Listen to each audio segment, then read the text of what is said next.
ఇదే కదా నీ కథ ముగింపులేనిదై సదా సాగదా.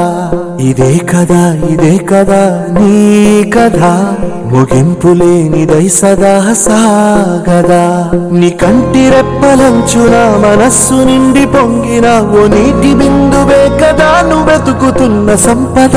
ఒక్కొక్క జ్ఞాపకానికి 100 ఏళ్ల ఆయువుందిగా, ఇంకెన్ని ముందు వేచనో అవన్నీ వెతుకుతూ పదా. మనుష్యులందు నీ కథ మహర్షిలాగా సాగదా. మనుష్యులందు నీ కథ మహర్షిలాగా సాగదా.